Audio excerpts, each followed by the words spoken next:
Chapter number 7 के 7.5 SLO की जानिब दैट इज सेइंग कि आपको करना है प्रूफ सिंपल पेंडुलम के मोशन को as a simple harmonic motion, जो कि मैंने आपको डिफाइन किया था simple harmonic motion with the help of a simple pendulum. तो यहाँ पे आपको ये चीज़ क्लियर हो गई होगी कि आपका जो सिंपल पेंडुलम जो होता है वो सिंपल हार्मोनिक मोशन परफॉर्म कर रहा होता है। ओके, तो अब इसी चीज़ को मुझे है ना मैथमेटिकली प्रूफ करना है। लॉजिकली ज़बानी डेफिनेशन के थ्रू मैंने प्रूफ कर दिया, लेकिन अब मुझे इसी चीज़ को मैथमेटिकली प्रूफ करना है। तो हमने देखा यहाँ पे आपके पास अगर जैसे सेंटर में बनाऊँ, मुझे डायग्राम बनाने की अच्छी खासी जगह मिल जाएगी। ये आपका बॉब होगा ओ पोजीशन, यानी कि मेन से मैं डिस्प्लेस करता हूँ इसे एक्सट्रीम पोजीशन ए पे, सही है। और यहाँ पे ये थीटा बना रहा है, सही।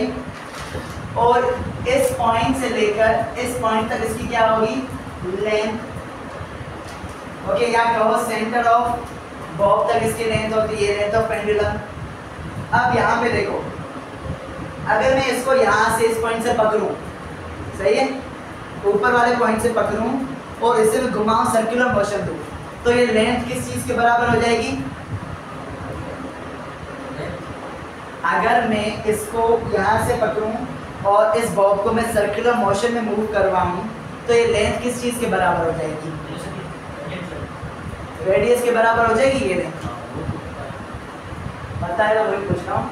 तो ये लेंथ आपके पास, अगर मैं इसी को सर्कुलर मोशन में कर लेके आ जाऊँ या इसी बॉब को कुछ इस तरह से मैं ना डिस्प्लेस करूँ कि वो सर्कुलर मोशन करे परफॉर्म, तो ये लेंथ एक्ट करेगी एज अ रेडियस।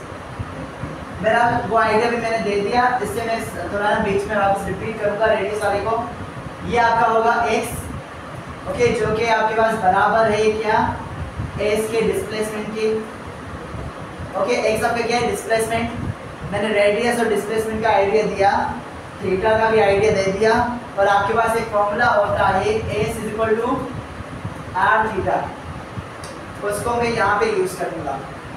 एक और चीज़ हमने बार बार ये देखा कि आपके पास restoring force is directly proportional to the displacement from the mean position negative direction में, लेकिन वो रिस्टोरिंग फोर्स किस चीज़ के बराबर है, यानी कि x के अलावा उसको अगर मैं कैलकुलेट करूँ, अगर मुझे x गिवन नहीं है तो मैं कैसे कैलकुलेट करूँगा, और मेरे पास किस तरह से प्रोड्यूस होगी है। तो उसका जवाब ये है कि आपके पास ये जो बॉब है इसके वेट की डायरेक्शन क्या है, डाउनवर्ड। इसके वेट की डायरेक्शन क्या है, डाउनवर्ड, सही है। अगर मैं इसके दो कंपोनेंट्स बनाऊं, एक बनाना चाहता हूं कंपोनेंट अलोंग इस टेंशन फोर्स के, स्ट्रिंग है तो स्ट्रिंग में इसकी टेंशन होगी अपवर्ड डायरेक्शन में इस पॉइंट की साइड। ओके, तो इस टेंशन की डायरेक्शन में एक कंपोनेंट बनाऊंगा मैं, जो कि होगा मेरा थीटा, और थीटा के बराबर में वो कंपोनेंट होगा fx। थीटा के बराबर में हमेशा x कंपोनेंट होता है, बेस पे x कंपोनेंट होता है हमारे पास, और उसके अलावा आपके पास इस कंपोनेंट के 90 डिग्रीज पे या परपेंडिकुलर दूसरा कंपोनेंट बनेगा, जो कि होगा मेन पोजीशन की डायरेक्शन में, वो होगा आपका fy, सही है। सो आपका fx जो है वो बराबर है, अगर मैं नीचे यहाँ पे लिखूँ, fx आपका बराबर है टेंशन के, लेकिन किस डायरेक्शन में, अपोजिट डायरेक्शन में। तो fx आपके टेंशन का जो अफेक्ट है उसे क्या कर रहा है, कैंसिल आउट कर रहा है।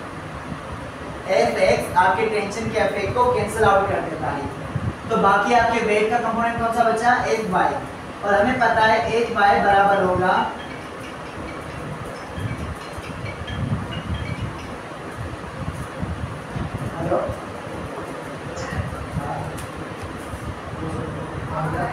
Okay, so I was saying कि आपके पास fy जो है वो किस चीज़ के बराबर होता है, f sin थीटा के चैप्टर नंबर 2 में अच्छे से पढ़ते हुए आ रहे हैं।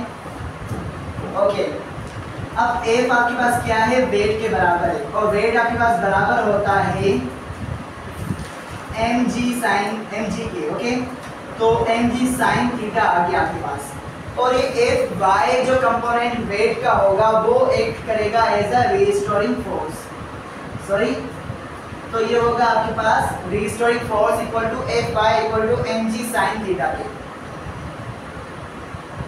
तो यहाँ तक हमने ये देख लिया कि आपके पास रेजिस्टिंग फोर्स की जो है ना बेस बुनियाद कहाँ से निकल गई है। अब हमें पता है एक्शन और रिएक्शन फोर्सेस का। यहाँ से उठा के मैं यहाँ तक मूव करने के लिए मैंने क्या किया, फोर्स अप्लाई की है ना। तो वो फोर्स अप्लाइड थी, उसकी डायरेक्शन क्या थी, from mean to extreme position. और रेजिस्टिंग फोर्स की डायरेक्शन क्या होती है, from extreme position to mean position. तो वो दोनों फोर्सेस हमारे पास क्या होती है, इक्वल होती हैं बट अपोजिट इन डायरेक्शन होती हैं according to third law of equation, क्या कहते हैं, न्यूटन।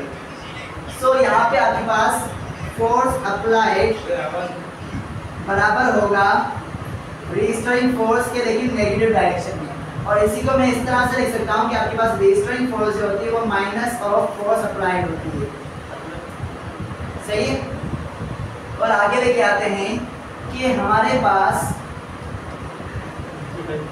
एफ आर बराबर होगा माइनस के एम जी साइन थीटा के।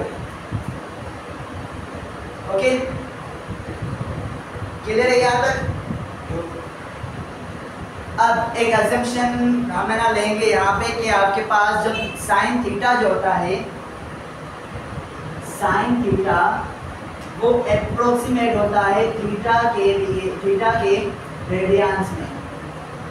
If you want to confirm it तो आपके पास बुक में भी एक टेबल बना हुआ है, पेज मुझे याद नहीं है, बहरहाल आप सर्च करो, आप कन्वर्ट करो 1 डिग्री को रेडियंस में।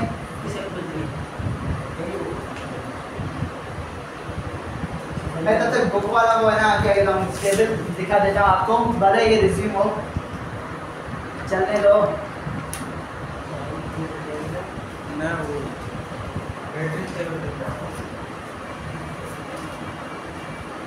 तो आपकी बुक में यहीं कहीं दिया हुआ था टेबल।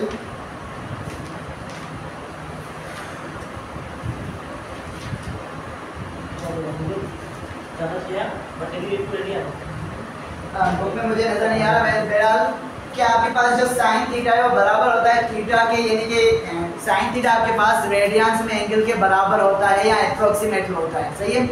जैसे कि मैं आपको दिखा दूँ यहाँ पे ही, साइन 1 करो कितना आ रहा है,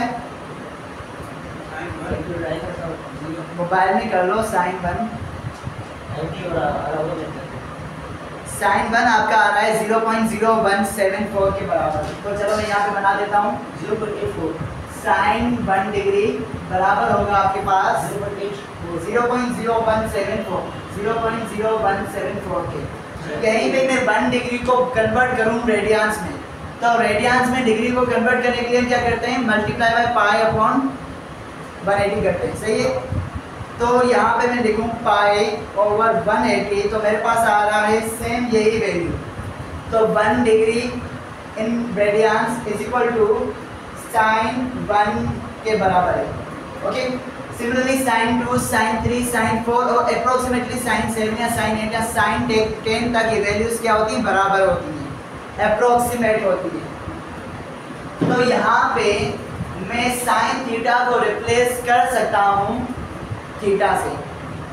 ओके। तो हमारे पास इसके आगे जो किया गया है वो ये किया गया है कि साइन कहाँ गया, ये रिएक्शन फोर्स और सॉरी रेजिस्टिंग फोर्स बराबर होती है minus m g sine theta की जगह पे क्या आ गया, थीटा। ओके। और थीटा की वैल्यू निकालेंगे इस फॉर्मूला से। इसमें अगर मैं थीटा की वैल्यू बनाऊं तो s over r equal to theta आ जाता है हमारे पास। ओके। और एस हमारे पास क्या है, एक्स के बराबर है और आर आपके पास लेंथ के बराबर है। तो मेरे पास एक्स ओवर एल बराबर आ गया थीटा की। सही।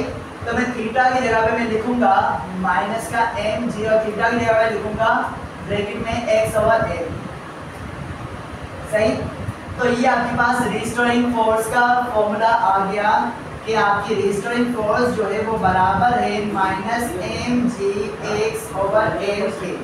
अब इस फॉर्मूले में देखो ब्रो, इस फॉर्मूले में देखो कि आपके पास मास क्या है, बॉब का कांस्टेंट है फॉर दिस सिंपल पेंडुलम। सही। लेंथ भी हमारे पास क्या है, कांस्टेंट है, जी भी क्या है, कांस्टेंट है। तो यहाँ पे मैं अगर इस इक्वल टू को और एम जी एल को हटा दूँ बिकॉज ये कांस्टेंट है, तो मेरे पास ये आ जाएगा कि मेरे पास रेजिस्टिंग फोर्स जो है वो डायरेक्टली प्रोपोर्शनल है एक्स के अपोजिट डायरेक्शन। तो हेंस प्रूव हेंस मैंने ये शो कर दिया कि आपके पास जो सिंपल पेंडुलम है वो क्या होता है, SHM मोशन परफॉर्म कर रहा होता है। सही। तो यहाँ पे एक तो मैंने तरीका ये चलाया कि मैंने ना साइन थीटा को बराबर अप्रोक्सीमेट रखा थीटा रेडियंस के, लेकिन मैं डायरेक्ट चाहूँ तो यहाँ पे भी मैं साइन थीटा की वैल्यू को यूज कर सकता हूँ। देखो ये थीटा है, ये क्या है थीटा, इसके अपोजिट क्या है परपेंडिकुलर यानी कि x, और इसके क्या कहते हैं ये 90 डिग्री बन रहा है। ओके, तो थीटा के अपोजिट क्या है परपेंडिकुलर, टेंशन ये बेस है और ये लेंथ आपके पास क्या है हाइपोटेन्यूस है। तो यहाँ पे हम अगर मैं यहीं से कंटिन्यू करूँ, मतलब ये जो मैंने एरिया यूज किया, एक तरीका ये वाला है और सेकंड तरीका जो मैं बताने वाला हूँ वो वाला आफ्टर दिस स्टेप है। तो मैंने लिखा था FR = -mg और साइन थीटा किसके बराबर होता है परपेंडिकुलर ओवर हाइपोटेन्यूस यानी कि x/l के। तो यहाँ पे आ जाएगा x/l। तो सेम वैल्यूज आ गई और उसके आगे ये वाला स्टेप सेम रहेगा। तो चाहे ये वाला स्टेप चलाओ चाहे ये वाला डायरेक्टली साइन थीटा वाला चलाओ, दोनों की दोनों बातें सेम है, लेकिन ये वाला थोड़ा है ना लॉजिकल और ज़्यादा लग जाता है और क्या कहते हैं बुक वगैरह ऐसे ही फॉलो कर रही है, लेकिन देखा जाए लॉजिकली ये भी करेक्ट है, लेकिन इसको बहुत कम रेयरली यूज होते हुए देखा जाता है। यहाँ पे आपने प्रूफ कर दिया 7.5.1 को कंप्लीट कर दिया कि आपके पास जो सिंपल हार्मोनिक मोशन होता है, सॉरी सिंपल पेंडुलम का मोशन होता है वो सिंपल हार्मोनिक मोशन होता है। देन आपके पास नेक्स्ट एक्सरसाइज आ रहा है कह रहा है कि ड्राइव करो एक्सप्रेशन को for the time period of a simple pendulum. तो सिंपल पेंडुलम के टाइम पीरियड के एक्सप्रेशन को हमें क्या करना है ड्राइव करना है। ओके, अब हम मूव कर रहे हैं टाइम पीरियड को ड्राइव करने के लिए। मैंने ड्राइव किया था time period of mass spring system जो कि एसएलओ का पार्ट नहीं है, लेकिन आपको समझाने के लिए। सिमिलर वे में हम डिराइव करेंगे time period of simple pendulum from this formula. तो मैं कहता हूँ we know that time period जो है वो बराबर होता है 2π/ω के। सही है, टाइम पीरियड बराबर होता है 2π/ω के। सही, और ओमेगा की वैल्यू हमें निकालनी है यहाँ से। तो एक तो फॉर्मूला ये हो गया, दूसरा फॉर्मूला जो हमने ये वाला निकाला कि रेजिस्टरिंग फोर्स जो है बराबर होती है -mgx/l के, और फोर्स जो बराबर होती है वो बराबर होती है ma के। तो ma =-mgx/l, मास से मास कैंसिल हो जाता है। सही है, और हमें पता है दूसरी चीज़ के भी नो दैट कि आपके पास एक्सेलरेशन का फॉर्मूला जो हमने देखा था कहाँ गया ये वाला, कि एक्सेलरेशन किस चीज़ के बराबर थी -x/ω² के। ओके, तो मैं एक्सेलरेशन लिखूंगा वी नो दैट कि एक्सेलरेशन -x/ω² के। तो आपके पास मैं लिखूंगा ये वैल्यू -x/ω² बराबर होगा -gx/l के। x से x कैंसिल, माइनस से माइनस कैंसिल, बाकी बचा आपके पास ω² g/l। तो ω² g/l under root on both sides लगाएंगे तो हमारे पास यहाँ पे स्क्वायर कैंसिल हो जाएगा। ओमेगा की जो वैल्यू आई वो हमारे पास आई √g/l। सही, अब इस ओमेगा की वैल्यू को अगर मैं यहाँ पे पुट करूँ तो आ जाएगा 2π डिवाइडेड बाय ओमेगा। ओमेगा की वैल्यू क्या है √g/l, और इस डिवीजन को मैं मल्टीप्लिकेशन में कन्वर्ट करूँ तो मेरे पास आ जाएगा, इसको मैं साइड करता हूँ, मल्टीप्लिकेशन में कन्वर्ट करूँ तो मेरे पास आ जाएगा 2π मल्टीप्लाई बाय, और अंडर रूट में जो चीज़ होगी वो क्या हो जाएगी रिवर्स हो जाएगी, इनके a/g हो जाएगा। और आपके पास final time period of simple pendulum आ गया 2π√l/g। हेंस आपकी जो expression for time period of simple pendulum है वो हो जाती है derive. Thank you so much. यहाँ पर आपका एसरो नंबर 10 और 7.5.2 जो है वो हो जाता है कंप्लीट।